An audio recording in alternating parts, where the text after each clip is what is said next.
ٹھیک ہے, کرتے کی بات کریں گے تو میں نے کرتا پہنا ہوا ہے, آپ جو بھی بات کریں گے میں اس کی کوئی دلیل لے کے آؤں گا نا. نماز میں نے اس طریقے سے کیوں پڑھی, میں دلیل بتاؤں گا آپ کو. نماز میں نے جمع کیوں کی, اس کی بھی دلیل دوں گا.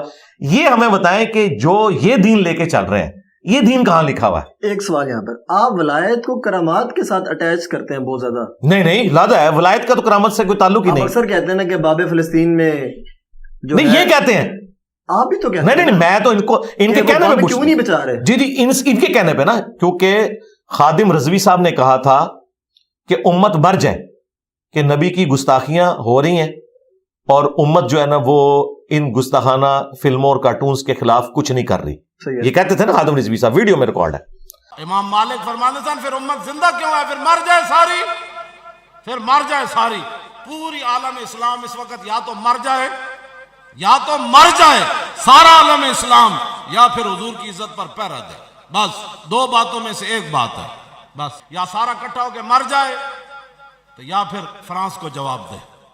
تو میں نے خادم رضوی صاحب سے کہا تھا کہ آپ اس فرقے سے ہیں جن کا یہ دعویٰ ہے, کوکب نورانی صاحب نے ویڈیو میں بھی آ کے کہا ہے کہ پاکستان کے اصل وزیر اعظم جو ہے وہ داتا صاحب ہے. اسلامی جمہوریہ پاکستان, اس وطن میں ایک تو ہے ملکی حکمران جو بدلتے رہتے ہیں, مگر اس ملک کے روحانی تاجدار اصل بادشاہ میرے داتا صاحب رحمت اللہ تعالی علیہ حضرت سیدنا علی بن عثمان حجویری المعروف سیدنا داتا گنج بخش رضی اللہ تعالی عنہ. ان کا یہ کہنا ہے, چونکہ میں تو خود بریلوی رہا ہوں, مجھ سے زیادہ کون تصوف جانتا ہے, یہ کہتے ہیں سب سے اوپر دنیا میں غوث ہوتا ہے جسے قطب مدار بھی کہتے ہیں, اس کے نیچے پھر 4 کتب ہوتے ہیں, ہر کتب کے نیچے اتنے ابدال ہوتے ہیں اور یہ پوری ہرارکی بیان کرتے ہیں, اور کائنات کا نظام وہ چلاتے ہیں, وہ کلی ہوتا ہے جی کتب. ہم یہ کہتے ہیں کائنات کا نظام چلا رہے ہیں نا آپ کی نظر میں, ٹھیک ہے. تو اب ہم آپ سے پوچھیں گے کہ آپ کے بابے جو کائنات کا نظام چلا رہے ہیں اور ان کی ڈیوٹیاں لگی ہوئی ہیں, وہ کیوں نہیں گستاخانہ فلمیں اور کارٹون ڈیلیٹ کروا رہے؟ یہ تو ہم پوچھیں گے نا. مجھ سے پوچھیں گے تو میں کہوں گا میری تو کوئی نہیں ہے, میں تو نگاہ نہیں مار سکتا. تو ان کا کہنا یہ ہے کہ وہ نگاہ مار کے یہ کر دیتے تھے, چاہے تو اشاروں سے اپنے کایا ہی پلٹ دیں دنیا کی, تو پلٹیں نا. اب اس کے بعد ان کے جواب کوئی نہیں ہوتا. یہ پتہ کیا کہتے ہیں آگے سے, یہ کہتے ہیں اللہ کیوں نہیں کر رہا. ہم کہتے ہیں اس کا جواب ہم دیں گے, آپ اللہ ہمارا ہے تو ظاہر ہے ہم نہیں اللہ کا جواب دینا. فلسطین میں جی میں آپ کو بتاتا ہوں, ظاہر ہے بزرگ ان کے ہیں تو اللہ ہمارا ہے, ٹھیک ہے نا. ہم ناسبیوں سے بھی کہتے ہیں, جب ناسبی ہمیں کہتے ہیں نا کہ جی حضرت علی نے قاتلی نے عثمان سے بدلہ کیوں نہیں لیا, تو ہم پوچھتے ہیں کہ حضرت علی تمہارے نہیں ہے, تم تو کہتے ہو ہم چاروں خلفاء کو مانتے ہیں, تو تم بتاؤ نا تمہارے علی نے کیوں نہیں لیا. ہم سے بھی پوچھتے ہو, اس کا مطلب ہم سے اس لیے پوچھ رہے ہو کہ تم مانتے ہو کہ علی ہمارے ہیں تمہارے نہیں ہیں. ان سے بھی ہم سے جب پوچھتے ہیں نا اللہ کیوں نہیں کرتا, کعبے بھی کرین ڈگی تھی, تو ہم بتائیں گے اللہ تعالیٰ نے دنیا کو اسباب کے ساتھ جوڑا ہوا ہے. اللہ تعالیٰ نے حسین ابن علی کو بھی شہید ہوتے دیکھا ہے, اللہ تعالیٰ نے کعبے کی توہین یزید پلید کے دور میں ہوتی بھی دیکھی ہے, حجاج کے ہاتھوں دیکھی ہے, ایک دفعہ ہی ابرا کے لشکر کو تباہ کیا ہے, بس اس سال کو یادگار بنایا کہ اس سال نبی علیہ السلام نے پیدا ہونا تھا. اس کے بعد دنیا کے معاملات کو اللہ تعالیٰ نے چھوڑا ہوا ہے اوپن انسانوں کے لیے, کہ انسانوں نے گیون سرکمسٹانسز میں اپنے معاملات کو لے کے چلنا ہے. اللہ تعالیٰ نے انٹروین نہیں کرنا. ایون نبی علیہ السلام بھی آپ دیکھیں, آپ کے 4 دانت شہید ہوئے غزوہ احد کے اندر, صحابہ اکرام آپ کے پہرے کے اوپر ہوتے تھے, حضرت طلحہ کا ہاتھ شل ہو گیا تھا, تیروں کو اپنے ہاتھوں پہ روک روک کے. اللہ تعالیٰ نے اس طریقے سے ڈائریکٹلی آگے حفاظت نہیں کرنی, دنیا کو اسباب کے ساتھ جوڑا ہوا ہے. صحابہ اکرام علیہم رضوان نبی علیہ السلام کے لیے اسباب کا معاملہ تھا, تو یہ اسباب کے ساتھ اللہ تعالیٰ نے کبھی یہ نہیں کرنا کہ اس نے اوپر سے کوئی ایسی چیز نازل کرنی ہے کہ کعبے کی حفاظت ہو جائے. وہ امت کی ڈیوٹی ہے, امت کو کرنی چاہیے. لیکن ان کا دعویٰ یہ ہے کہ اولیاء اللہ جن کو یہ سمجھتے ہیں, وہ کہتے ہیں دنیا کا نظام چلا رہے ہیں, وہ اشارہ کریں یوں ہو جائے, وہ اشارہ کریں یوں ہو جائے. تو چونکہ ان کا یہ دعویٰ ہے, پھر ہم ان سے پوچھتے ہیں کہ بھئی آپ کے بزرگوں کے مزارات کے اوپر ہیروین چرس بکتی ہے, سارے پوڈری چرسی وہاں آ کے بیٹھتے ہیں, تو وہ کیوں نہیں روکتے؟ یہ ہمیں کہتے ہیں جی کعبے میں بھی تو جیب کٹتی ہے. ہم کہتے ہیں کعبے میں کٹے گی, کیونکہ کہیں نہیں لکھا ہوا کہ کعبے میں یہ کچھ ہوگا تو اللہ تعالیٰ بچا لے گا. لیکن آپ کا دعویٰ ہے کہ داتا صاحب اس طریقے سے ایک بندے نے ایک چیز چوری کی تھی, انا ہو گیا. ہوں کیوں نہیں انا ہوتا؟ ٹھیک ہے, داتا صاحب نے 1965 میں راوی کے پل پہ آ کے بم پکڑ لیے. یار جو بندہ ڈائیں مار کے بم پکڑتا تھا, اپنے مزار سے نکل کے ڈائی مارنی پڑے گی نا, راوی کا پل تو دور ہے, اس کے اپنے مزار کے اوپر 65 بندے شہید ہو گئے. اس کے ہاتھ میں کیچ دیا ہے انڈیا نے, یا انڈین دہشت گردوں نے, یا ادھر کے دہشت گردوں نے, ہاتھ میں اس نے کیچ ڈراپ کر دیا ہے. اور ڈائیں مار کے وہ 65 کے پل کو پکڑتا تھا اور بچاتا تھا. یہ سب کچھ جھوٹ ہے, یہ ان کے دعوے ہیں. جب یہ کہتے ہیں نا, جب آپ دعویٰ کریں گے, اچھا یہ گلا شکوہ ہم وہابیوں سے کیوں نہیں کرتے؟ وہ تو پہلے ہی کہتے ہیں نہیں ہم نہیں مانتے, کچھ بھی نہیں کر سکتے. تو ان کو ہم نے کبھی اس چیز کا, انہوں نے اسی وہ مینا مارنے ہیں جو وہ مانتے ہیں. مثلا میں نے یہ لکھا ہوا 2812 کہ تم نے ہمیں بتایا تھا کہ بخاری کی ساری حدیثیں ٹھیک ہیں, تو یہ 2812 عمار کو ایک باغی جماعت قتل کرے گی, عمار انہیں اللہ اور جنت کی طرف بلائے گا, وہ جماعت جہنم کی طرف بلائے گی. یہ حدیث بھی بیان کرو نا, بتاؤ کہ حضرت علی کی پارٹی جنت کی طرف بلانے والی تھی اور ان کے مخالفین جہنم کی طرف بلانے والے تھے. جہنمی نہیں تھے, جہنم کی طرف بلانے والے. جہنم کی طرف بلانے والے تو اس وقت اکثریت مسلمانوں کی جہنم کی طرف بلا رہی ہے, جو بھی کوئی گناہ کا کام, لیکن ہم انہیں جہنمی نہیں کہتے. عمل جہنم کی طرف لے جانے والا ہے, وہ تو اللہ اور بندے کا معاملہ ہے. تو جو کلیم کرتا تھا نا, میں اس کو وہی بات کرتا ہوں. جب آپ خود مجھے اپنی اسٹرینتھ بتاتے تھے کہ ہمارے بابے بم پکڑتے ہیں پلوں پہ, تو میں آپ سے پوچھوں گا نا, میرا تو کہیں دعویٰ نہیں تھا کہ اللہ تعالیٰ آگے بم پکڑے گا. اللہ تعالیٰ تو کہے گا جو قرآن میں سورۃ الانفال میں کہ اپنے جہاد کے لیے پلے ہوئے گھوڑے تیار رکھو, اور بخاری مسلم میں حدیث ہے طاقت پھینکے ہوئے ہتھیاروں میں ہے, اور نبی علیہ السلام نے کہا کہ تیر اندازی سیکھو کیونکہ طاقت اس کے اندر ہے. آج بھی دنیا مان رہی ہے کہ میزائل ٹیکنالوجی, پھینکے ہوئے ہتھیار, یہ طاقت ہے. تو نبی علیہ السلام نے تو ہمیں یہ کچھ سکھایا. ان کا دعویٰ ہے نا, تو یہ جن بابوں کے ماننے والے ہیں اس دعوے میں ہم ان سے پوچھتے ہیں. صحیح, ماشاءاللہ بڑی سالڈ اور مزہ آ رہا ہے گفتگو کا. شکر ہے, اس لیے ہم نے آپ کو کہا تھا آپ وہ ایک سسٹر کے پاس ہی بیٹھے ہوئے کو, بڑی فین ہے. میں تو ان کو جانتا بھی نہیں ہوں, لیکن مجھے یہ بتائیے کہ وہ جو سسٹر ہے جی جی, ان سے جا کے میرے بارے میں کیوں پوچھ رہے ہیں؟ میں تو زندہ ہوں. انہوں نے کہا نا سوال کرنا جی, میرے مرنے کے بعد آپ دنیا سے پوچھیے گا, میری زندگی میں تو مجھ سے آگے پوچھے. ٹائم بعد ہوا نا, اچھا آج حاضر ہیں آپ کے پاس. تو جو آپ نے پوچھا, جو آپ نے میری شان میں ربائیاں پڑھی, جو آپ نے ویڈیوز ریکارڈ کروائی, میں زندہ ہوں, مجھ سے پوچھیں. میں نے آپ کو آج ٹائم بھی اوپن دیا. آج ربائی میں آپ سے سن کے جاؤں گا انشاءاللہ. نہیں, وہ آپ جو بھی پوچھنا چاہتے ہیں مجھ سے پوچھیں, انشاءاللہ میں بتاؤں گا. آج آپ نے مجھے انکار نہیں کرنا کسی چیز. نہیں, میں کسی کو بھی نہیں کبھی انکار کیا. چلیں جتنے, ہاں یہ ہوا ہے ضرور کہ میں نے جو بھی یہاں آیا اسے میں نے پابند کیا کہ کٹنگ نہیں کرنی, نہ کٹنگ بار بار. اس کی وجہ یہ ہے کہ میں کانفیڈنٹ ہوں کہ میں جو بات کر رہا ہوں, فکر ہے انشاءاللہ. مجھ سے زیادہ کٹر بریلوی کون ہے, مجھ سے زیادہ کٹر دیوبندی کون ہے, مجھ سے کٹر وہابی کون ہے. میں سارے فرقوں میں رہا ہوں, میں ساروں کی فیلنگز کو سمجھتا ہوں. مجھے پتا ہے کہ کس نے کہاں پہ ڈنڈی مار کے نا, وہ ایک نقطہ ہی پھنسا ہوا ہوتا ہے, وہ جب میں ایسے کر کے نکالتا ہوں نا, چھس کر کے گیس نکلتی ہے نا, سب کچھ سمجھ آ جاتا ہے, بلاسٹ ہو جاتا ہے, بلاسٹ ہو جاتا ہے. پتہ لگ جاتا ہے کہ یار یہ یہاں پہ انہوں نے نا, مثلا میرے بارے میں انہوں نے مشہور کیا ہے یہ ہمارے بزرگوں کو کہتا ہے کافر. میں نے نہیں کہا, میں کہتا ہوں کہ اگر تم اپنے بزرگوں کے بارے میں یہ مانو گے کہ چشتی رسول اللہ درست ہے تو پھر وہ کافر ہو جائیں گے. میں نہیں کہتا, میں عبارتوں کو کہتا ہوں, جب یہ عبارتوں کو ڈیفینڈ کرتے تھے. اب یہ کہہ رہے ہیں عبارتیں غلط ہے تو بات ختم ہو گئی. لیکن یہ اگر کہیں کہ یہ عبارتیں بھی غلط ہے اور بزرگ جو ہے وہ خود ٹھیک تھے, تو ہم کہیں گے بزرگوں کی دلیل لے کے آؤ. کیوں بریلویوں کے بزرگوں کو دیوبندی نہیں مانتے, دیوبندیوں کے بزرگوں کو بریلوی نہیں مانتے؟ جب وہ مانتے ہی نہیں ہیں تو ہم سے کیوں دوست سے منواتے ہیں؟ میجر سوال, بخاری شریف جس نے ترتیب دی, مسلم شریف جن نے ترتیب دی, آپ ان کو صحیح بزرگ سمجھتے ہیں؟ جی, ہم بھی اتفاق ہے ان کے اوپر. یہ کیسے بزرگ ہیں؟ ان کی دلیل آپ دیں قرآن و سنت سے کہ یہ مستند بزرگ ہے. مستند بزرگ اس طرح ہے کہ سب کا اتفاق ہے ان کے اوپر. سب سے پہلے تو پھر زبانی کلامی نہیں, ایک منٹ مجھے بتائیں, اس پلانٹ ارتھ پہ کون سا سنی ہے جو امام بخاری امام مسلم کو محدث نہیں مانتا؟ میں آپ کی بات کر رہا ہوں. جی, میں میرے پہ آپ نے کہا نا یہ مسند بزرگ ہے. جی, مسند اس لیے کہ اختلاف ہی کوئی نہیں نا.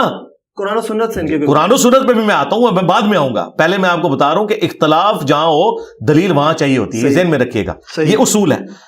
اہل سنت کا منہج جو ہے نا وہ 4 چیزوں کے اوپر مشتمل ہے. نمبر 1 قرآن, نمبر 2 سنت, نمبر 3 اجماع امت, اور اجماع امت میں کسی فرقے کا اتفاق نہیں, پوری امت کا اتفاق, اور نمبر 4 اگر قرآن و سنت اجماع میں کوئی چیز موجود نہ ہو تو پھر آپ اجتہاد اور قیاس کر سکتے ہیں, لیکن اس میں اختلاف ہو سکتا ہے. وہ کوئی بھی رائے آپ قرآن و سنت کی روشنی میں رکھ سکتے ہیں. ہم تقلید کو نہیں مانتے, ہم کہتے ہیں علمی دلائل کی روشنی میں. جس طرح آج کل کے میجورٹی جو مسائل ہیں, یہ امام حنیفہ, امام شافعی, امام احمد بن حنبل, امام مالک, نہ ان کو پتا تھے نہ ان کے شاگردوں کو, نہ ان کے شاگردوں کے شاگردوں کو, کیونکہ ان کو تو فوت ہوئے 1200 سال ہو گئے. انہیں کیا پتا کہ جی ٹرین میں نماز کا مسئلہ کیا ہے, ہوائی جہاز میں نماز کا مسئلہ, بلڈ ڈونیشن کا مسئلہ, سپیکر میں نماز کا مسئلہ, ویڈیو کیمرے کا مسئلہ, یہ تو ان کو پتہ ہی نہیں ہے. تو پھر حنفی کہاں سے ہوئے؟ آج کی علماء بتائیں گے نا. لہٰذا وہ چوتھی چیز تو سائڈ پہ ہوگی. پہلی 3 چیزیں قرآن, سنت, اجماع. اجماع امت ہے اہل سنت کے تمام مکاتب فکر, حنفی, شافعی, مالکی, حنبلی, اہل حدیث کو بیچ میں شامل کر لیں. اور حنفیوں میں بھی 2 فرقے, بریلوی اور دیوبندی. کہ قرآن کے بعد سب سے افضل کتابیں صحیح بخاری اور صحیح مسلم ہے. تو صحیح بخاری اور صحیح مسلم کو قرآن کے بعد سب سے افضل کتابیں اہل سنت کی بنیادی کتابیں مانتے ہیں, اس وجہ سے کہ وہ امام بخاری امام مسلم کو اہل سنت کا امام مانتے ہیں. صحیح. اختلاف کوئی نہیں. دلیل یاد رکھیے گا ہمیشہ اس وقت ہوتی ہے جب اختلاف ہو. جب اختلاف نہ ہو, سارے ایک ہی بات کر رہے ہو, مثلا سارے مسلمان کہتے ہیں نمازیں 5 ہیں, آپ کے لیے دکھائیں کہاں لکھا ہوا ہے, ضرورت ہی نہیں ہے, اجماع امت ہے, سارے مان رہے ہیں. ہاں جہاں اختلاف آئے گا, نماز قبلہ رخ پڑھنی چاہیے, قرآن میں 2 رکوع ہیں لیکن اس کی ضرورت ہی نہیں, اس کے بغیر بھی مسلمان قبلہ رخ نماز پڑھے گا. صحیح. ٹھیک ہے, اجماع امت ہے, اختلاف کوئی نہیں ہے. امام بخاری اور امام مسلم کی بزرگی اس حوالے سے ہم مانتے ہیں کہ امام بخاری اور امام مسلم نے جو کچھ امت کو دیا پچھلے 1200 سال سے, اہل سنت انہی 2 کتابوں کے اوپر ڈیپینڈنٹ ہے نبی صلی اللہ علیہ وآلہ وسلم کے فرامین کو ماننے کے اعتبار سے. صحیح. تو لہٰذا یہ وہ بابیں ہیں جن کو ہم بھی مانتے ہیں.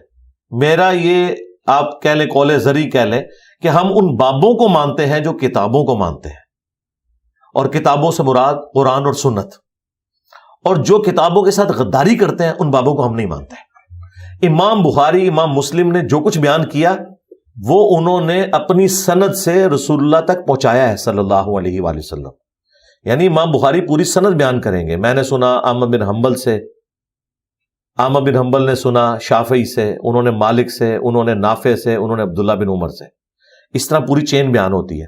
یہ نہیں ہے کہ ایک اسلامی بھائی کا بیان ہے, ایک بزرگ کو آواز آئی, اس طرح نہیں ہے, پوری اسناد بیان ہوئی ہوئی ہے اور اتھارٹی کے ساتھ چیزیں بیان ہوئی ہوئی ہیں, ان کے اوپر دین کھڑا ہوا ہے. اب جو صوفیاء ہیں, جو بعد کے لوگ ہیں, ان کی تو کوئی اسناد نبی علیہ السلام تک جا ہی نہیں ہے. یعنی آپ مجھے بتائیں کہ جی یہ سلطان بہو نے حدیث کی کتاب لکھی ہے. سلطان بہو نے حدیث کی کتاب تو دور کی بات ہے, انہوں نے پتہ نہیں حدیث کی کتاب پڑھی بھی ہوئی تھی کہ نہیں, یا قرآن کی کوئی تفسیر انہوں نے لکھ کے آپ کے حوالے کی ہو. صحیح. یہ کہتے ہیں نا اسلام بابوں نے کلمہ پڑھایا ہے, وہ آپ نے بیچ میں بات بھی کی تھی, مجھے اچانک یاد آ گئی. ڈاکٹر ذاکر نائک نے سینکڑوں ہندوؤں کو کلمہ پڑھایا, تو مفتی حنیف قریشی صاحب انہیں ولی اللہ مان لیں گے؟ کبھی بھی نہیں. انہوں نے کیمرے میں آ کے کہا ہے ڈاکٹر ذاکر نالائک. اچھا جی. اور آپ کو پتا ہے کہ بریلوی ذاکر نائک کو کیا سمجھتے ہیں.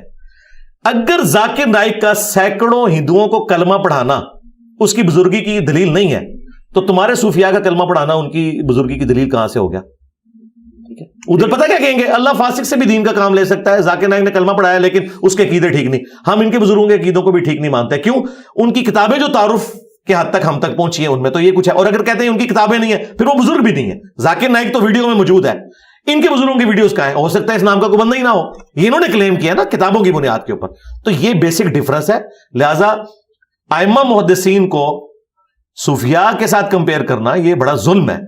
اس کی وجہ ہے کہ ان لوگوں نے تو کچھ نہیں دیا. 1000 سال میں کس صوفی نے قرآن کا ترجمہ کیا ہے؟ یہاں کی زبان فارسی تھی, 1000 سال پہلے یہ لوگ انٹر ہوئے ہیں, انہیں کوئی خیال نہیں آیا کہ امت تو عربی سیکھتی نہیں ہے, ہم قرآن کا ترجمہ فارسی میں کر دیں. انہیں ڈر تھا کہ قرآن پڑھا پھر ہمارے ہاتھوں سے گئے. خود کتابیں فارسی میں لکھتے رہے ہیں. علی اجویری صاحب نے کشف المحجوب عربی میں کیوں نہیں لکھی, فارسی میں لکھی؟ کیوں؟ ان کی آڈینس فارسی تھی. کتابیں اپنی فارسی میں لکھتے رہے اور قرآن کا ترجمہ نہیں کیا, اس کو عربی میں رہنے دیا تاکہ مردے بخشواتے رہے. بخاری مسلم کا انہوں نے ترجمہ نہیں کیا. صحیح. بخاری کا پہلا ترجمہ 100 سال پہلے ہوا ہے 1920 میں, آج 2024 ہے 14 جنوری. قرآن کا پہلا ترجمہ شاہ ولی اللہ دہلوی نے کیا ہے, جنہیں فوت ہوئے بمشکل 1176 ہجری میں وہ فوت ہوئے ہیں. آج 1445 ہجری چل رہا ہے, 300 سال بھی نہیں ہوئے. اس سے پہلے قرآن کا ترجمہ کسی نے نہیں کیا. یہ اب کہہ رہے ہیں جی اعلیٰ حضرت نے کیا. اس کا مطلب ہے کہ اعلیٰ حضرت سے پہلے کوئی بندہ بھی نہیں تھا کہ جو ترجمہ کرتا. پھر کیا دین کی خدمت کی یار؟ نہ تم نے حدیث کا ترجمہ کیا, نہ تم نے قرآن کا ترجمہ کیا, پھر خدمت کون سی دین کی؟ کہتے کلمہ پڑھا ہے. کلمہ تو ذاکر نائک نہیں پڑھا ہے. نہیں جی وہ عقیدے ٹھیک, تھوڑے بابے نے عقیدے ٹھیک نہیں. کیسے پتا چلے گا؟ قرآن و سنت سے. ایک گراؤنڈ کے اوپر کھڑے ہو نا, کہ یا تو آپ کلمہ پڑھانے کو دلیل مان لیں, تو ذاکر نائک نے تو مٹی بلید کر دی آپ لوگوں کی. آپ کے بزرگوں کا تو جھوٹ ہو سکتا ہے کیونکہ کہتے ہو 90 لاکھ تو اس زمانے میں بات ہی نہیں تھی. 8 سے 800 سال پہلے معین الدین چشتی فوت ہوئے ہیں, اس زمانے میں تو یہاں 90 لاکھ آبادی نہیں تھی. اچھا, ذاکر نائک کا کلمہ پڑھانا تو ویڈیو میں ریکارڈ ہو گیا ہے. جس دن یہ ذاکر نائک کو ولی اللہ مان لیں گے نا, پھر انہیں ماننا پڑے گا ذاکر نائک تو وہی توحید بیان کر رہا ہے جو انجینئر صاحب کر رہے ہیں. پھر میں بھی ولی اللہ جڑا نا جھکے چی بن جاواں گا, ٹھیک ہے نا. تو یہ ان کے عقیدوں کو غلط سمجھتے ہیں. ہمیں بھی اختلاف ہے ذاکر نائک کے بعض چیزوں سے, جدید والے مسئلے میں اور مسائل کے اندر, لیکن عقیدہ توحید کے اعتبار سے وہ ان کے بزرگوں سے بھی بہتر ہے اور ان سے بھی بہتر ہے. صحیح. مزار پر سلام کرنا اسپیشلی اور دعا کرنا آپ کے نزدیک کیسا؟ شارٹ اینڈ کرسپی سا جواب چاہیے آپ سے. سلام تو آپ نے جا کے قبرستان میں کرنا ہے, صحیح مسلم میں حدیث کسی ہے. مزار پر کہیں جی. پر بھی السلام علیکم اہل الدیار من المؤمنین والمسلمین, تو آپ نے سلام کرنا ہے اور ان کے لیے دعا مغفرت کرنی ہے. یہ تو مسلم شریف میں دعا ہے, السلام علیکم اہل الدیار من المؤمنین والمسلمین وإنا ان شاء اللہ بکم للاحقون نسأل اللہ لنا ولکم العافیہ. سلام ہو جو یہاں پہ دفن ہو, مومنین اور مسلمین.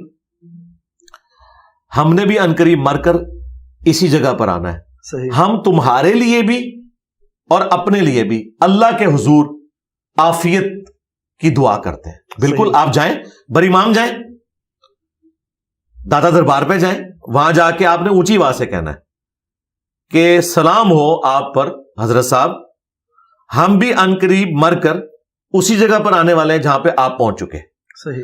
ہم اللہ کے حضور آپ کے لیے بھی اور اپنے لیے بھی عافیت کا سوال کرتے ہیں. اللہ تعالیٰ آپ کے گناہوں کو بخش دے, آپ کی قبر میں کیڑے نہ پڑیں. جو گناہ آپ نے چھپ چھپ کے کیے اللہ تعالیٰ وہ بھی معاف کرے. جو گناہ آپ لوگوں کے سامنے کرتے تھے اللہ تعالیٰ وہ بھی معاف کرے. اور قیامت والے دن اللہ تعالیٰ آپ کو جہنم کی آگ سے بچائے. یہ ساری دعائیں کریں. لیکن یہ کیا کرتے ہیں, یہ جا کہتے ہیں بابا جی تسی کچھ کرو. وہ تو غلط ہے. ہاں, اصل مسئلہ یہ ہے, ہم کہتے ہیں بابے کے لیے آپ نے کچھ کرنا ہے, اس نے آپ کے لیے کچھ نہیں کرنا, آپ نے اس کے لیے دعا کرنی ہے. مطلب وسیلہ نہیں دے سکتے آپ. نہیں, وسیلہ کیا دینا ہے؟ وسیلہ تو یہ ہے کہ آپ کسی نیک بندے سے جا کے دعا کروائیں, جو صحیح بخاری میں ہے. مطلب صاحب مزار سے آپ کچھ نہ کریں. جی صحیح بخاری میں حضرت عمر نے ہمیں عقیدہ بتا دیا, 1010 نمبر حدیث ہے, 1010 صحیح بخاری میں.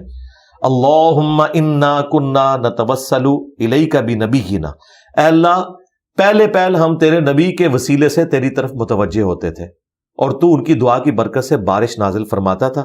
اب ہم تیرے نبی کے چچا کو لے کر آئے ہیں.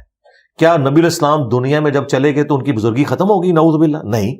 لیکن حضرت عمر نے جا کے قبر رسول سے جا کے دعا نہیں کروائی, نہ اللہ تعالیٰ کو نبی الاسلام کا وسیلہ پیش کیا, بلکہ کہا کہ ہم وسیلہ اختیار کرتے تھے کہ نبی الاسلام کی دعا کی برکت سے بارش نازل ہوتی تھی, اب ہم چچا کو لے کے آئے, ان کی دعا سن لیں. وسیلہ ہے کسی نیک بندے سے جو دنیا میں موجود ہے دعا کروائی جائے.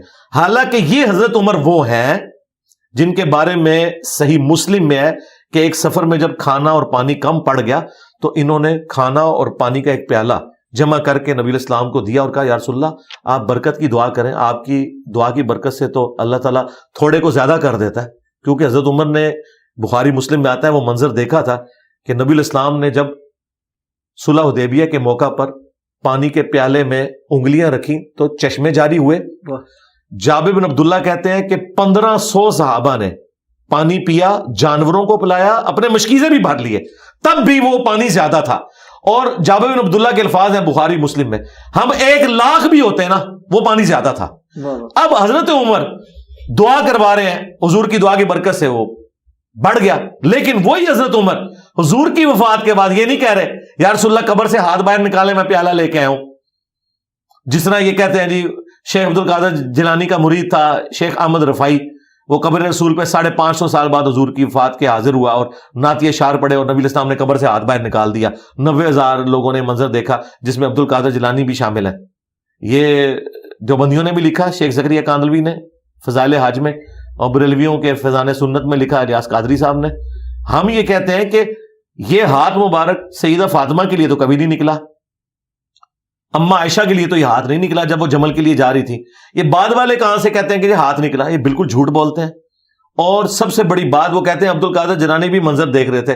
عبد القادر جیلانی کی بدبختی ہے کہ منظر ہی دیکھتے رہے, ہاتھ نہیں چوما انہوں نے, ان کے مرید نے چوم لیا. یہ سب کچھ فراڈ ہے, جھوٹ ہے. صحابہ کرام کے زمانے میں ایسا کچھ نہیں ہوتا تھا. صحیح. ایک قادیانیوں کے حوالے سے آپ کا موقف جاننا چاہتا ہوں میں, اور آپ ایک گولڈن چابی کا ذکر کرتے ہیں اکثر, گولڈن کی کا واضح کر دیں ذرا, کیا چکر ہے؟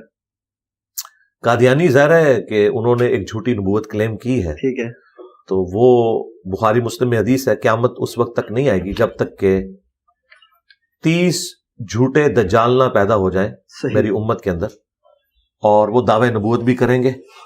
تو غلام احمد قادیانی بھی انہی دجالوں میں سے ایک دجال تھا صحیح. جس نے جھوٹا دعوے نبوت کیا، اور انہیں ہم کافر سمجھتے ہیں. باقی جو وہ گولڈن کی ہے دعوت کے حوالے سے وہ یہ ہے کہ قادیانیوں کو دعوت حق دینے کے لیے یہ چیز ضروری ہے کہ وہ جو مظلومیت کا کارڈ کھیلتے ہیں نا وہ ان کے اوپر الٹا جائے. وہ یہ کہتے ہیں کہ ہمیں یہ سب لوگ کافر کہتے ہیں، تو انہیں یہ بتانے کی ضرورت ہے کہ سب سے پہلے تم نے باقیوں کو کافر کہا ہے. صحیح.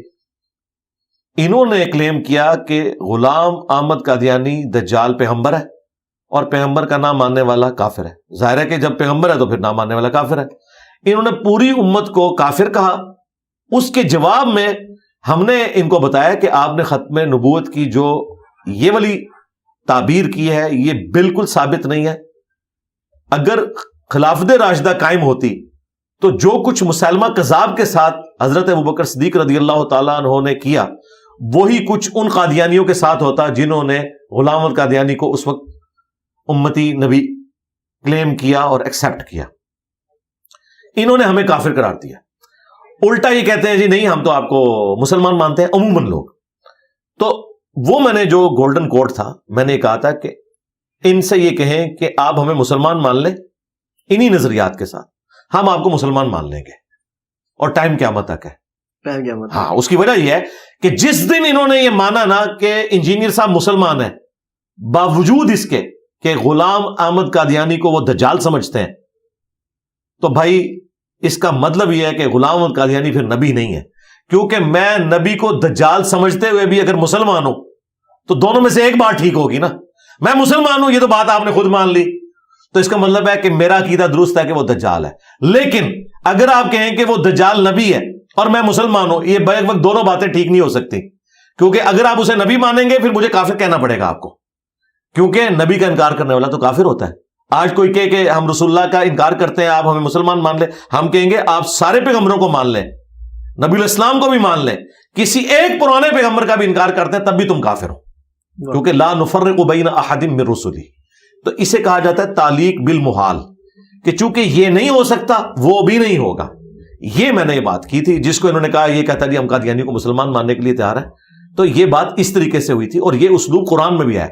قل ان کان للرحمن ولد فانا اول العابدین. اے نبی ان سے فرماؤ بالفرض اگر اللہ کا کوئی بیٹا ہوتا تو سب سے پہلے میں اسے پوج رہا ہوتا.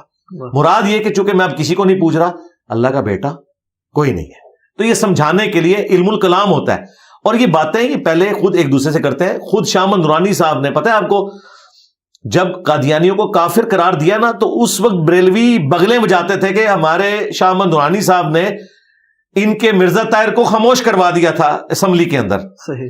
اور وہ یہی بات جو انجینئر صاحب نے کی یہی کہہ کے، کیونکہ بھٹو صاحب ریلیکٹنٹ تھے، وہ تو سیکولر آدمی تھے، ان کو تو ان چیزوں سے کوئی لینا دینا نہیں تھا.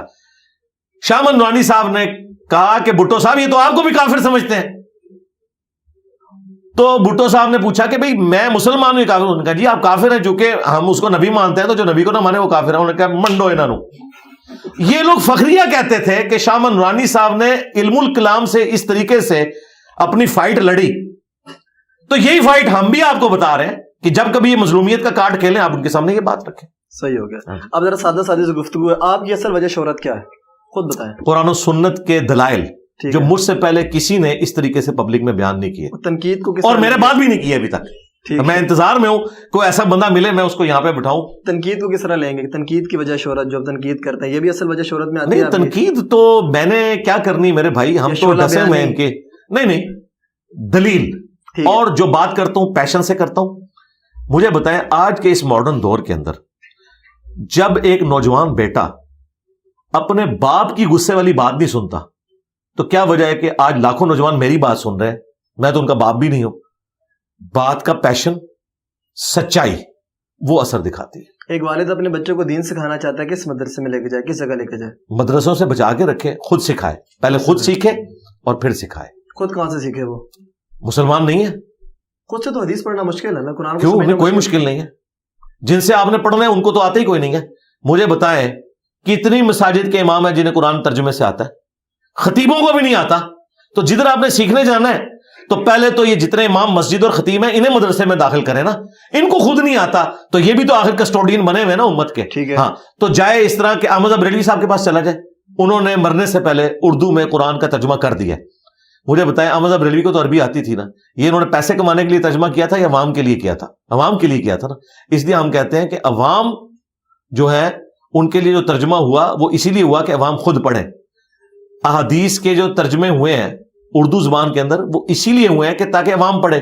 صحابہ کرام کو بھی لکھنا پڑھنا نہیں آتا تھا, ان کی زبان میں قرآن تھا, سمجھ آ گیا. ہماری زبان میں بھی قرآن ہو چکے الحمدللہ, سارے فرقوں کا ترجمہ ہے, آپ خود پڑھیں. اور جہاں کہیں سمجھ نہ آئے علماء سے رابطہ کریں, اور ایک فرقے کے عالم سے نہیں, ساروں سے. اور پھر اس کے بعد آپٹیمل دیکھیں کہ کون بندہ بات قرآن و سنت کے مطابق کر رہا ہے اور کون ذاتی رائے دے رہا ہے. ٹھیک ہے. آج کا ٹرینڈنگ ایشو جو آج کل ڈاکٹر مرنگ بلوچ مسنگ پرسنس کے حوالے سے اسلام آباد میں, اس کے بارے میں کیا کہیں گے آپ؟ بلوچ مسنگ پرسن بلوچ ہوں یا پی ٹی آئی والے ہوں یا پی ٹی آئی کے دور میں اٹھائے جانے والے بلوچ ہوں, ہم ساروں کے بارے میں یہی عقیدہ رکھتے ہیں جو آئین کے اندر لکھا ہے کہ بیسک ہیومن رائٹس جو ہیں لوگوں کے وہ وائلیٹ نہیں ہونے چاہیے. اگر کوئی شخص مجرم ہے اس کے خلاف ثبوت لائیں اور عدالتوں میں پیش کریں. اس طریقے سے ماورائے عدالت ایکسٹرا جوڈیشل طریقے سے لوگوں کو اٹھانا, اغوا کرنا, یہ بالکل حرام ہے. اسلام جو ان کے ساتھ ابھی اسلام آباد میں رویہ ہو رہا ہے ٹھیک ہو رہا ہے؟ جی غلط ہے, کون کہے گا ٹھیک ہو رہا ہے. لیکن بات یہ ہے کہ اس رویے میں جو لوگ جا کے ویلاگز بنا رہے ہیں ہمارے پی ٹی آئی کے یوٹیوبرز, ان سے تو میں پوچھوں گا کہ تم لوگ تو وہ ہو کہ تمہارا پرائم منسٹر بننے سے پہلے انہی بلوچوں کے حق میں بولتا تھا, منظور پشتین کے حق میں بولتا تھا, اور مینگل صاحب کو اس نے اپنی حکومت میں شامل کیا تھا اسی بنیاد کے اوپر کہ مسنگ پرسن کا ہم مسئلہ حل کروائیں گے. 3.5 سال اس نے مسنگ پرسن کا مسئلہ تو کوئی نہیں حل کیا. الٹا ان کے سپورٹر جو یوٹیوب پہ ویلاگز بنانے والے, ان کے ہم نام ایک بھائی ہیں, وہ تو کہتے تھے کچھ نہ کچھ تو کیا ہے نا, تو یہ اٹھائے گئے ہیں. جس نے اب اپنی بیوی کے ساتھ وہاں جا کے معافی مانگی, بہت اچھی بات ہے, معافی مانگی ہے. اس کا مطلب ہے کہ ہم اس وقت صحیح کہتے تھے. ابھی بھی ہم جو ان کو کہہ رہے ہیں نا پی ٹی اے والوں کو اور ان کے یوٹیوبرز کو, 5-6 سال کے بعد ان کو پتا چلے گا کہ ہم ابھی بھی ٹھیک کہہ رہے تھے, لیکن ان کو سمجھ تھوڑی دیر بعد آتی ہے. عمران خان صاحب کے بارے میں آپ نے اکثر بیان آتا ہے, پچھلے پھنس بھی گئے آپ, کیا کہیں گے؟ ابھی کہاں سے میں تو کہاں سے پھنسوں, میں تو باہر بیٹھا ہوں, خان صاحب پھنسے میں. خان صاحب کہتے تھے نا میں ٹی وی اتروا لوں گا, میں اے سی اتروا لوں گا, تو خان صاحب پھنسے میں تو باہر ہوں. پی ٹی آئی کی موجودہ صورتحال خان صاحب, ہاں اس طرح پوچھے نا آپ, اس طریقے سے نا, یعنی آپ کوئی ایک بات پوچھیں اس کو آپ ڈسکس کریں. کیا بتاؤں میں کہ موجودہ پی ٹی آئی کے حالات, عمران حالات آپ کے سامنے ہیں. کل قاضی صاحب نے فیصلہ دے دیا ہے, بلّہ ان سے لے لیا انہوں نے. آزاد قوم ہے ہم لوگ. جی آزاد قوم ہی ہے الحمدللہ. ہاں جی. کس طرح؟ کیوں الیکشن ہو چکا ہے یا ہونا ہے؟ نہیں, الیکشن تو ہوگا انشاءاللہ 8 فروری کو ہوگا. مجھے تو لگتا ہے ہو گیا. نہیں ہو. اگر آپ کو لگتا ہے تو پھر آپ کو یہ بھی لگنا چاہیے کہ 2018 میں بھی پہلے کا ہی ہو گیا تھا جب پاناما کا کیس آیا تھا. اگر آپ یہ ماننے کے لیے تیار ہیں تو ہم آپ کی یہ بھی ماننے کے لیے تیار ہیں, لیکن اگر آپ کہیں کہ اس وقت نہیں مانتے تو ہم آپ کی یہ نہیں مانتے. باقی یاد رکھیں, میں اس ڈیسیژن سے جو بلّہ واپس لیا نا جی میں دکھی ہوں, لیکن چونکہ یہ قانوناً بالکل صحیح ڈیسیژن ہوا ہے. ٹھیک ہے, یعنی قانوناً اس میں ٹیکنیکل کوئی خرابی نہیں ڈیسیژن میں, اخلاقاً ہے, قانوناً نہیں ہے. یہ 2021 سے ان کے مسئلے چل رہے تھے, ان کو مروایا ان کے وکیلوں نے. ان کو چاہیے تھا کہ اس طریقے سے گاؤں میں جا کے کاغذی کاروائی کر کے یہ نہ کرتے. جب ساری اسٹیٹ مشینری آپ کو الیکشن سے آؤٹ کرنے یا ہرانے کے لیے لگی ہوئی ہے, آپ کیوں اپنے کمزور پوائنٹ دیتے ہیں؟ آپ کو چاہیے تھا آپ یہ حرکت نہ کرتے, الیکشن کرواتے, اوپن آپ میڈیا کو بلاتے, یہ سب کچھ کرتے. اب یہ کمزور پوائنٹ کتنے انہوں نے دیے. اب قاضی صاحب نے جو فیصلہ دیا ہے نا, اگر وہ فیور دیتے نا ان کو تو انہیں وہ سارے رولز توڑنے پڑنے تھے, ان کے پاس کوئی اور چارہ نہیں تھا. دکھ اس لیے ہوا ہے کہ پی ٹی اے والوں نے اپنا ہوم ورک کمزور کیا ہوا تھا, اور یہ بڑا اچھا ہوا کہ لائیو کوریج دکھائی گی, پوری نیشن کو پتا چل گیا کہ باہر صرف یہ لوگ نا تقریریں کرتے ہیں, اندر ان کے پاس کوئی کاغذ بھی موجود نہیں ہوتا. تو ڈیسیژن جو ہے قانون کے مطابق تو درست ہوا ہے, پاکستان کے مستقبل کے لیے ڈیسیژن درست نہیں ہے. لیکن ظاہر ہے کہ اس کے اوپر ہم کریٹیسائز اس لیے نہیں کر سکتے, اگر قانوناً غلط ہوتا تو میں کوئی پوائنٹ آف ویو بیان کرتا. یقیناً ان سے غلطی ہوئی ہے, اگر ایک بندے سے مس ہینڈلنگ ہوئی ہے سزا تو اسے ملنی چاہیے. اگر کوئی 140 پہ چلا رہا تھا, اب وہ یہ کہے کہ میری ماں فوت ہوئی تھی, میرے بچے کا ایکسیڈنٹ ہوا تھا, میں ذہنی ٹینشن میں تھا, مجھے جرمانہ نہ کریں, تو میں کہوں گا کہ یار چھوڑ دو. لیکن اگر وہ کہ میں اصول پہ کر رہا ہوں تو بھائی جرمانہ تو بنتا ہے. ٹھیک ہے, ہاں مس ہینڈلنگ ہوئی, جرمانہ تو بنتا ہے. وہ ووٹ بینک ٹوٹے گا پی ٹی آئی کا یا ہے؟ نہیں, وہ تو اب ختم ہو گیا. پی ٹی اے تو الیکشن ہار گئی, ہار گئی. جی کنفرم. 227 سیٹیں تو ان کی فارغ ہوگی نا, جو پارٹی کی بنیاد پہ ملنی تھی, وہ تو فارغ ہو گئی. بلے کا نشان گیا, اب ہر جگہ ڈفرنٹ نشان ہوگا, ٹھیک ہے, اور مجھے نہیں لگتا بہت بری طرح ہارے گی. 2-3 سوال میرے آخری رہ گئے. ہاں بلہ مل جاتا نا پھر چانسز تھے کہ یہ اچھی خاصی سیٹیں نکال لیتے. ٹھیک ہے, آخری 2-3 سوال ہے میرے, مختصر کروں گا اس کو میں. مجھے بتائیں عورت کا ووٹ دینے کا شرعی حق اس حوالے سے کیا کہیں گے؟ جی دینا چاہیے, کیوں نہیں دینا چاہیے. ہر انسان کو حق حاصل ہے کہ وہ اپنی رائے دے. نبی الاسلام نے تو ایک عورت کی گواہی بھی قبول کر لی ہے رضاعت کے مسئلے میں. دودھ کے حوالے سے جو رشتہ اسٹیبلش ہوتا ہے نا, ایک عورت کی گواہی بھی قبول کی ہے. عورت کو ووٹ دینے کا شرعی حکم کیا ہے, اس پہ آپ کا موقف کیا ہے؟ عورت کو ووٹ دینا دیکھیں سربراہی میں جی نہیں, سربراہی تو ایک اوپر والی چیز ہے نا, جو نچلے لیول کے اوپر جو مختلف کمیٹیاں بنی ہوئی ہیں, نان مسلمز کی ہوں, فیمیلز کی ہوں, وہ کمیٹیاں ہونی چاہیے. عورتوں کے حقوق کی نمائندگی تو ہونی چاہیے, لیکن اوور آل جو پرائم منسٹرشپ ہے وہ اس کے اوپر مرد کو ہونا چاہیے, عورت کو نہیں ہونا چاہیے, اسلام کے پوائنٹ آف ویو سے. اسلام کے پوائنٹ آف ویو سے. اچھا, آپ نے حال ہی میں میری پوڈ کاسٹ دیکھی جس کا آپ نے مطلب ذکر بھی کر دیا. کون سی پوڈ کاسٹ دیکھی؟ فاطمہ فضا صاحبہ. نہیں, وہ میں نے اس کا ایک کلپ دیکھا تھا جس میں مجھے ڈسکس کیا جا رہا تھا, میں نے نہیں پوڈ کاسٹ دیکھی. ہاں, وہ ایک کلپ مجھے کسی نے نا بھیجا تھا میری ای میل کے ساتھ نا اٹیچ کر کے. آفیشیلی آیا ہوا تھا. ہاں, وہ اسی وجہ سے آیا نا کامنٹ. ٹھیک ہے. اچھا, مجھے بتائیں کہ ایک عورت کا جو کہ غیر محرم ہے میرے لیے, میں نے ان سے بات کی, انہوں نے مجھ سے کی, ایک مرد ایک عورت کے ساتھ کسی بھی مسئلے پہ آمنے سامنے بیٹھ کے گفتگو کر سکتے ہیں, وہ اسلامی بھی ہو سکتا ہے, دنیاوی بھی ہو سکتا ہے. یہ تو آپ کرنے کے بعد پوچھ رہے ہیں نا, اب ہوگی نا, وہ آپ کا موقع بس ہو چکی نا. میرا موقع وہ ہے جو میں نے اوروں کے لیے میسج. ہاں جی, اوروں کے لیے میسج یہ ہے کہ دیکھیں, اوروں کے لیے میسج یہ ہے کہ اس طریقے سے مرد و عورت کو آمنے سامنے بیٹھ کے پوڈ کاسٹ کرنے کی کوئی ضرورت نہیں ہے. کوئی ضرورت نہیں. ہاں جی, بالکل نہیں ہے. کوئی اور بھی کسی مسئلے مسائل کے اوپر نہ کی جائے. کون سے مسئلے مسائل ہیں جو آپ نے عورتوں سے ایسے پوچھنے ہیں جو مرد بتانے کے لیے؟ میں تو نہیں کر رہا. نہیں, لوگوں کو چھوڑیں, آپ نے دین سیکھنا ہے نا. تو دین کے لیے اگر کوئی یہ مثال دیتا ہے نا کہ سیدہ عائشہ نے صحابہ کرام کو پردے میں سکھایا, تو اس کے بعد یہ لیگیسی آگے نہیں چلی. عورت کی آواز کا پردہ. جی میں آپ کو بتا رہا ہوں نا کہ وہ آواز کا پردہ, جو میں آپ کو دلائل بتا رہا ہوں جو امہات المومنین سے لوگ لیتے ہیں. امہات المومنین کا صحابہ کرام کو سکھانا وہ ایک ایکسیپشنل کیس تھا, کیونکہ نبی الاسلام کی آئلی زندگی انہوں نے ٹرانسفر کی ہے. اس کے بعد نہیں چلتا کہ کبھی حضرت ابوبکر, عمر, عثمان و علی کی بیویوں نے مردوں کو درس دیے ہوں, یا مردوں نے ان کے سے جا کے سوال پوچھے ہوں. وہ مردوں سے ہی جا کے پوچھتے تھے. عورتیں درس دیں, پوڈ کاسٹ بھی ریکارڈ کروائیں عورتوں کے ساتھ. صحیح. ہاں جی, جس طرح ڈاکٹر فرحت ہاشمی کر رہی ہیں. ٹھیک کر رہی ہیں. ہاں جی, بالکل بہت اچھا کام, 1 مین آرمی. ٹھیک ہے. میں پوڈ کاسٹ کا اینڈ کرنے جا رہا ہوں, لیکن آپ کے لبوں سے میں حضور کی نعت جو صحیح نعت ہے وہ سننا چاہتا ہوں. صلی اللہ علیہ وسلم. دیکھیں ترنم میں 2-3 اشعار یا 2 اشعار, 1 اشعار ترنم میں تو بہت پرانا ہم نے سنا ہے, لیکن اپنے میں تو اب بڑا عرصہ ہوا ہے کہ میں اپنے گلے کو نا وہ نعت ہو یا گنگنانے کے اعتبار سے بہت کم استعمال کرتا ہوں, اس لیے میرے لیے پڑھنا مشکل ہو جائے گا. آپ نبی الاسلام کی نعت جو ہے نا نثر میں سن لیں نا. نہیں, آپ ترنم میں سنیں. ترنم میں مشکل ہو جائے گا میرے لیے, مشکل ہو جائے گا, بڑا عرصہ ہوا میں نے نہیں پڑھی. نہیں مشکل. ہاں, میں آپ کو نثر میں بیان کرتا ہوں, نثر میں وہ نعت بیان کرتا ہوں جو نعت ہو. ہاں جی, نہیں اشعار نہیں, اصل نعت تو یہ قرآن و سنت میں. ہاں, وہ میں ایک طرف سے شروع ہو جاؤں گا. اس دفعہ بھی ربیع الاول کے موقع کے اوپر میں نے قرآن حکیم سے نبی الاسلام کی شان میں جو آیات ہیں اور احادیث بخاری اور مسلم کی, وہ میں نے بیان کی ہیں. میرے نزدیک قرآن حکیم میں رسول اللہ صلی اللہ علیہ وآلہ وسلم کی شان میں جو سب سے آپ کہہ لیں ٹاپ کے اوپر آیت ہے نا, وہ ہے ان اللہ و ملائکتہ یصلون علی النبی یا ایھا الذین آمنوا صلوا علیہ وسلموا تسلیما اللہم صلی علی محمد وعلی آل محمد. امت پہ اللہ تعالیٰ نے درود شریف پڑھنا واجب اسی لیے کیا ہے کہ امت کے اوپر پیغمبر کا احسان ہے کہ اللہ تعالیٰ نے انہیں ایک ذریعہ بنایا ہے امت کی ہدایت کا. تو امت کو چاہیے کہ وہ اپنے پیغمبر کے لیے دعائے رحمت کرے. اس دعائے رحمت کرنے کا فائدہ امت کو خود ہے. صحیح مسلم میں حدیث ہے, جو مجھ پر 1 دفعہ درود شریف پڑھے گا اللہ تعالیٰ اس پہ 10 دفعہ رحمتیں نازل فرمائے گا. یہ حدیث سنن نسائی میں ہے, اس میں آگے بھی الفاظ ہیں کہ اللہ تعالیٰ اس کے 10 گناہ بھی معاف کر دے گا, اس کے 10 درجات بلند کرے گا, اسے 10 نیکیاں بھی دے گا. پھر سنن نسائی میں حدیث ہے کہ زمین میں کچھ فرشتے سیاحت کرتے ہیں اور میرے امتیوں کا سلام میرے تک پہنچاتے ہیں.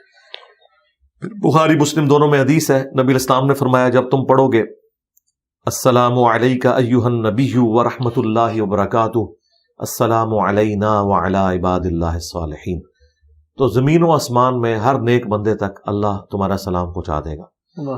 ہم نبی الاسلام پر جب بھی سلام عرض کرتے ہیں, نماز میں عرض کریں, باہر عرض کریں, وہ پہنچ رہے.